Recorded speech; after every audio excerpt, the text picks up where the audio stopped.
Ang video natin ngayon ay 5 ilaw at ikokontrol ng 3 gang switch. Galing circuit breaker, ito ang supply natin.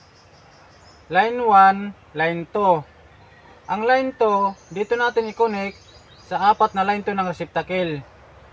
Ito, ito at saka ito. Tapos maglalagay tayo ng isa pang wire, line 2 para naman dito sa ikalimang ilaw. So dito natin ito i-connect. Line 2 ito lahat. Tapos maglagay tayo ng isang line 2. Ito. Para yan dito sa ikalimang ilaw.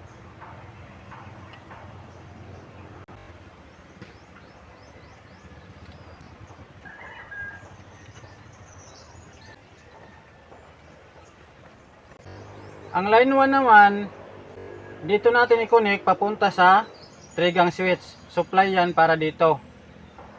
Itong walang tagging na wire, ito ang gagawin nating supply ng switch. So dito natin yan i-connect.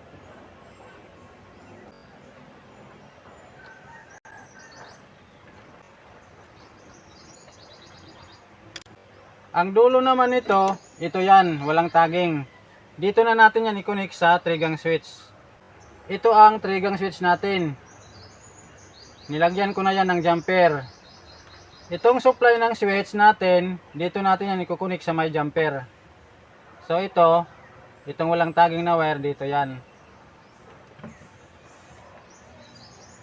So ayan. Ang sunod nating i-connect, itong tatlong wire. Dito natin yan i-connect. Unahin natin itong may tagging na isa, para ito sa switch number 1.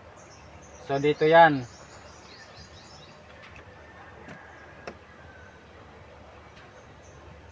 Ang sunod, itong may tagging na dalawa.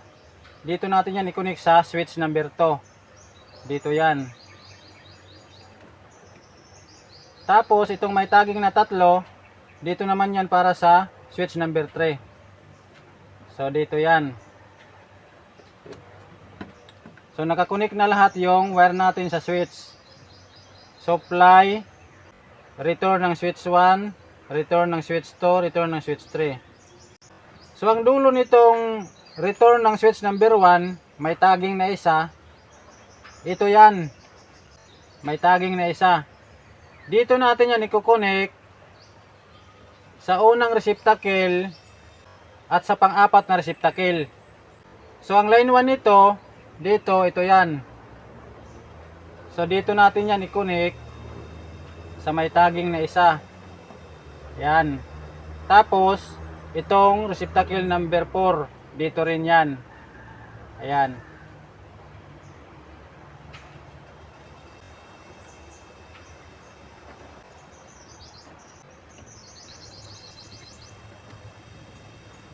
So ayan, nakakonek na. Ang control nitong unang switch, itong unang receptacle at ang pang-apat na receptacle. So ang sunod nating i-connect, itong return ng pangalawang switch, yung may tagging na dalawa. Ito ang wire na yan.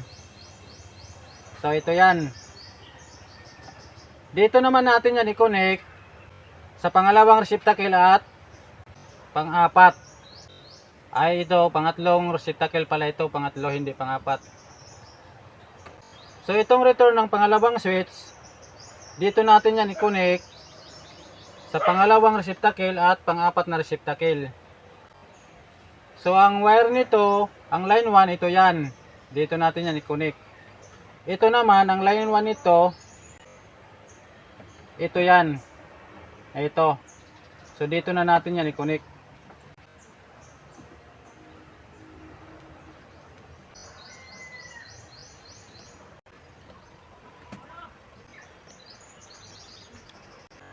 Ang sunod nating i-connect, itong pangatlong return ng pangatlong switch. Ang dulo nito, ito yan. So dito na natin yan i-connect sa receptacle. So ito yung receptacle natin. Itong line 1 na nanggaling dito sa switch, dito natin yan i-connect sa gilid ng receptacle. Tapos yung line 2, doon sa gitna. So itong line 1 ito nagaling sa switch dito yan.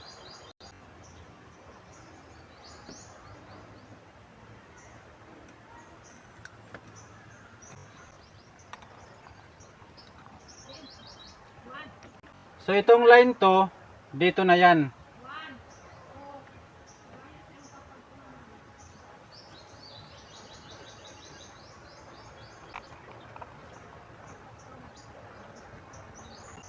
So itong apat na receptacle dito, ang pag-connect nito pareho lang sa pag-connect dito. Itong kulay blue, line to, dito sa gitna ng receptacle naka-connect yan. Itong itim naman, line 1, dito sa gilid ng receptacle. Parehas lang sila lahat yan, wiring. So i-demo natin uli para maintindihan ng maayos. So galing breaker, ang line to, ito yan. Ito. Nakakunik yan lahat sa line 2 ng receptacle. Ito, itong kulay blue, ito, tsaka ito. Tapos ito. Line 2 yan lahat ng receptacle. So ang line 1 naman dito sa supply natin galing breaker, ito yan. Ito. Diretso yan dito sa 3-gang switch, supply yan. Ito yan. Itong nakakonect dito sa may jumper, yan yung supply ng switch, galing dito yan sa breaker. So ito yan. So paglabas dito sa unang switch, ito na yung magiging return ng switch number 1, yung may tagging na isa. Dito yan nakakonect. Pumunta yan dito sa unang receptacle. Ito yan ang wire, yung may tagging na isa. Pumunta dito sa unang receptacle at sa pangatlong receptacle. Ito ang control ng unang switch. So dito naman sa pangalawang switch, itong return ng switch, yung may tagging na dalawa, ito yan. Ito. Dito yan nakakonect sa, galing dito, pumunta yan dito sa pangalawang receptacle at pang-apat. Ito yan. Ayan o, pumunta doon. Tapos itong isa, pumunta dito. Yung line 1. So itong naman, switch number 3, itong return niya, yung may tagging na 3, ito na yan, dito na yan nakakunik sa pang-5 receptacle. Ayan o. So itong receptacle yung pang-5 natin dyan. So okay na tayo dito. Ipasok natin ito sa box tapos i-test natin.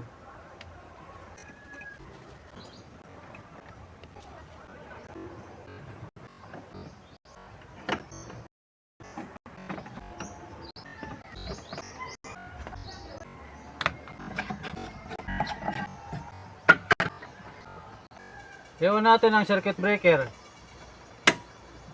I-on natin ang switch. Itong unang switch.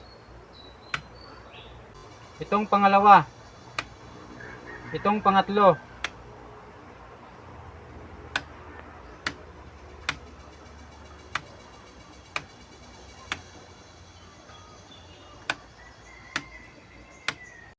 So ganun lang kung paano mag-wiring ng 5 ilaw at i-control ng 3-gang switch.